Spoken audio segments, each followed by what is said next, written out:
The Marquis de Portago died in his Ferrari on the 12th of May, 1957. His death brought to an end, in a most characteristic fashion, one of the most colorful sporting careers of the century. But Fan was more than a sportsman. He was an adventurer and a rebel, and to most people, perhaps even his fellow drivers, a living representation of a dying race, that fast diminishing race of dragon slayers, of crusaders, of Columbuses and Cortezes. In pursuit of new adventures, he exhausted the dangerous sports and distinguished himself at all of them. That he should be killed on the threshold of a magnificent racing career is a great loss to racing and to the world of people who still retain an ounce of romance in them. Yet it is somehow fitting. By the very nature of their lives, people like Portago do not die in bed. Their flags remain flying on the many competitive fields where they enjoyed their greatest triumphs to the very end. And some of Portago's great enthusiasm for the sport will remain with us, for we will not easily relinquish the memory of the excitement we lived through his feats.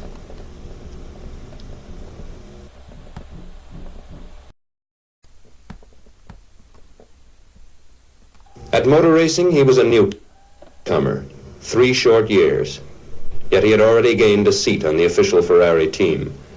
He had more natural talent than anyone who ever raced. His highly developed competitive spirit had gained for him the respect as well as the admiration of his fellow drivers, and they were not reluctant to grant him his due. Luigi Chinetti, with whom Fan drove his first race, told about his great drive in the Grand Prix of Cuba. He was the driving of a champion, not because he was ahead for 70 laps and only a small mechanical accident make him drop back to position. But I may tell now why we consider him a future champion, because after the race in New York, taking apart the brake drum, the clutch, and we find those parts in perfect condition, ready to go for another 500-kilometer race.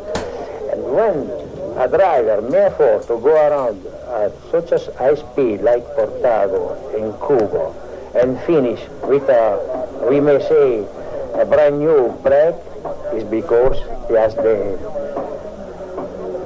inside possibility to become a real champion.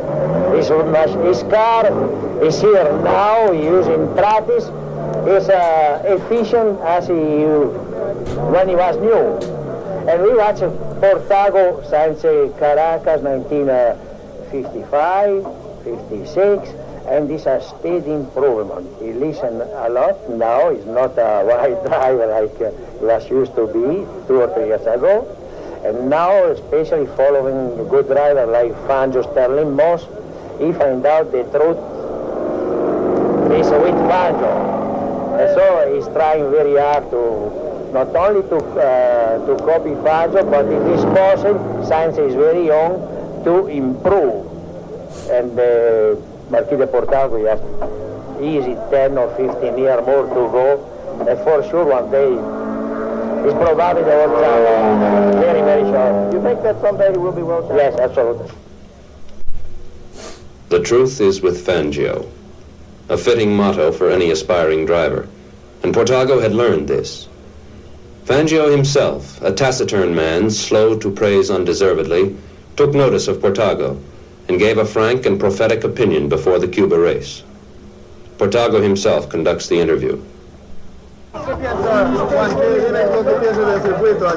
Bueno, el circuito es bastante peligroso, hay que andar con cuidado, si llueve con más razón. Fangio says that the circuit is very dangerous, and if it rains, it's going to be absolute murder. How does this compare to Monaco? ¿Cómo compara esto con Monte Carlo? Ah, es distinto, este es veloz y Monte Carlo no es veloz. This is completely different. This is a fast circuit, and Monte Carlo is a slow circuit. Who does he expect this competition to come from? ¿Quién crees que te puede ganar aquí? Bueno, hay muchos, empezando por vos. He very kindly and diplomatically says that he thinks that I am his most dangerous rival, but I fear he's exaggerating. But this was no exaggeration. Portago drove his most perfect race, leading handsomely for 70 of the 90 laps, and dropping back to third only by mechanical circumstance. We spoke with Peter Collins, the young man who almost wrested Fangio's crown from him last year after the Cuba race. Of Portago, he said, "He's a man who is devoted to sport, whether it be skiing, bobsleighing, water skiing, swimming, fishing, hunting, whatever it might be.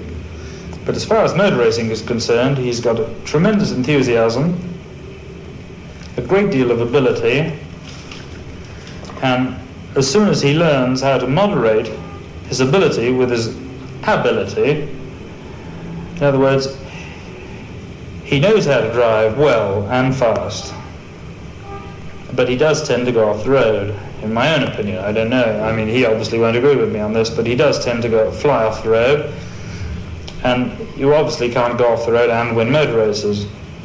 And I think that once he can arrive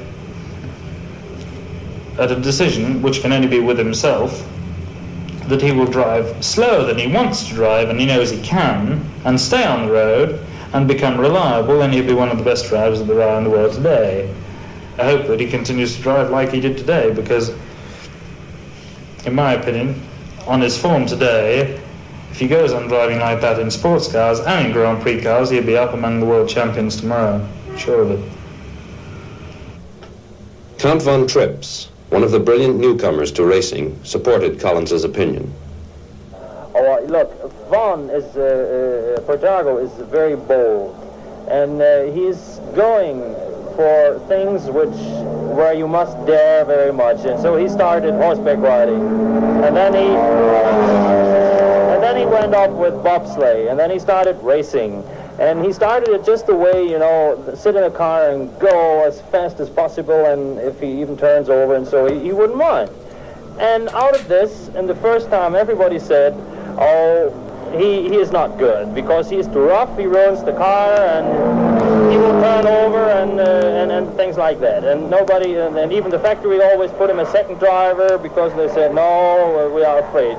But slowly in the last year, we all discovered that he is a great, talented driver, and he himself was working on himself, you know, to push his wild emotion down, and to get a real good driver. And I think he is just on the spot being one of the world's best drivers. But no man is just the sum of what his friends think of him.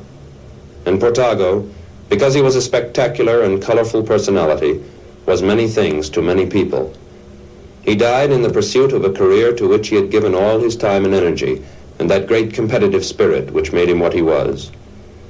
Thus it is fitting that he should tell his own story, make his own summation, complete himself the picture of his full, exciting life.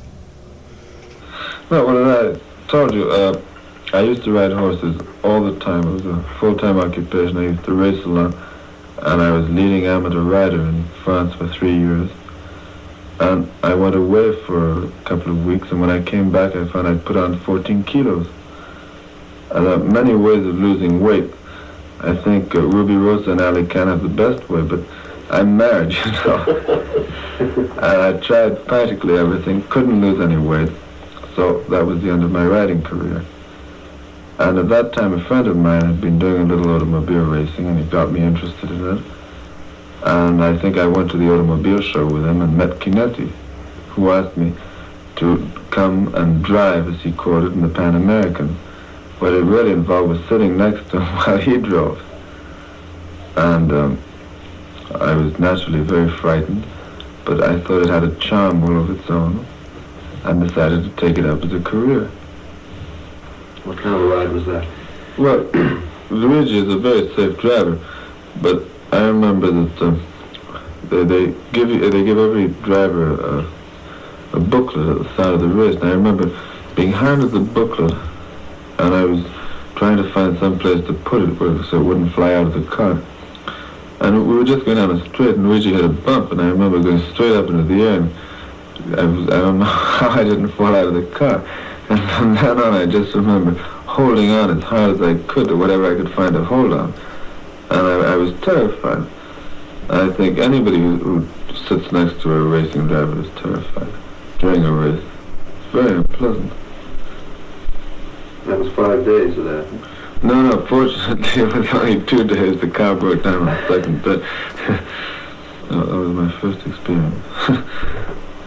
Then I met Harry Shaw, and we decided to go to Buenos Aires for the 1,000-kilometer race, which we did, and Harry, who'd been driving for about, I think at that time, 7 years, seemed to me more like God than anybody else. But he wouldn't show me how to change gear, he wouldn't show me how to drive the car, because he was terrified I'd break it in practice. The race was 1,000 kilometers, and after about 700 kilometers, Harry naturally was a little tired and came into the pits. Said, okay, now you drive it. Well, I got into the car, drove 1 lap, which was 10 kilometers, and saw Harry out on the track with a red flag trying to make me stop, because I was going so slowly. And I stopped the next time around, and Harry got back into the car and finished the race in second position. That was my first race, 2 laps. Then we went to Sebring. But in Buenos Aires we'd had a little trouble with the clutch, so Harry thought that we should take the clutch to pieces. And I agreed with him because I knew that he knew a lot about the mechanical parts of racing cars. Well, when we took it to pieces, Harry told me he didn't know anything about mechanics. So we had to put it together again, and we had 53 extra nuts and bolts. However, that didn't break. The rear axle broke. So I still hadn't really driven a racing car. I had to go back to Europe then, and I sold my Ferrari and decided to buy a smaller car, which was a Maserati.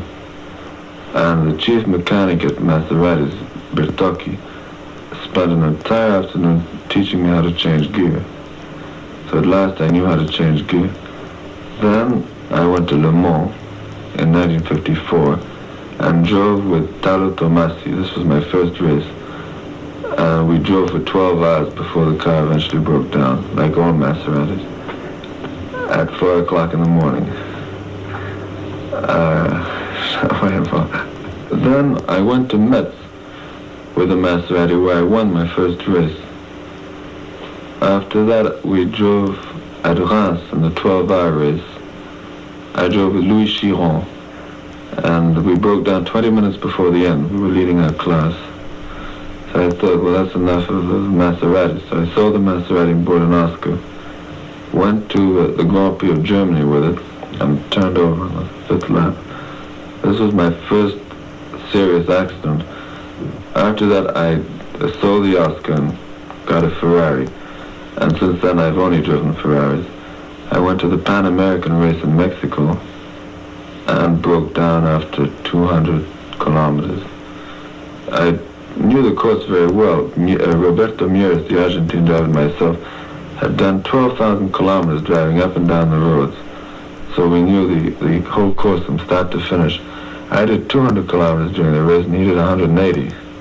So we had 3 weeks, which gone to hell, no good at all. After that I went to Nassau, still in 1954, where I won 2 races and came in second on the 3rd race. Then I started to think that I had arrived, that I knew how to drive, and that Ferrari should give me a contract. So I went to see him, and he wasn't very encouraging, because I don't think he'd ever heard of Nassau in the first place. And anyhow, I continued to drive on my own all during 1955, and I was lucky. I won 2 or 3 races. Then I went to Silverstone, and I had my second serious accident. I broke my leg. It was in practice. It wasn't even during the race. It was raining, and as I came into a corner, my gear broke, and I went straight off the road and hit a bank. So that took care of the summer, and I couldn't race again before September, when I went to Goodwood with Mike Hawthorne. Mike started off and was doing very well when we broke the clutch, and we had to make a 12-minute pit stop. And eventually, we went from 1st to 42nd place, I think. But by 9 o'clock that evening, we were back in 3rd place when I broke the rear axle. After that, I went to Caracas. where I was very lucky and managed to finish second behind Fangio. Fortunately, all the Italian newspaper men and all the Italian racing managers were there and were impressed by the fact that at one point I'd been 52 seconds behind Fangio and I'd managed to get to within 8 seconds of him when I ran out of brakes. So that's when they really started to notice me. Next came Nassau again, where I won 3 races and came in second again in the Governor's Trophy, in the Nassau Trophy, which I never seemed to be able to win. And that was the end of 1955. Then this year, as you know, I've driven for Ferrari officially all season. And I feel in every race that I'm getting a little bit better. What kind of a guy is Ferrari? I'm very curious to know what the man is like. Well, Ferrari's a dictator. If he doesn't like you, he won't sell you a car. But as far as I'm concerned, he's a wonderful guy. I don't think I can say any more than that about it. Does he actually control the teams himself, or does he have a manager? No, he has the final word in every decision that is made in the factory. But we have 2 racing managers. We have one technical manager whose responsibility is the cars, the equipment, the mechanics, the tires. And we have what they call a sporting manager whose responsibility are the drivers and the time charts and the lap times. So they divide the responsibility between them. Do you have your own car to the extent that it's all completely adjusted to fit you?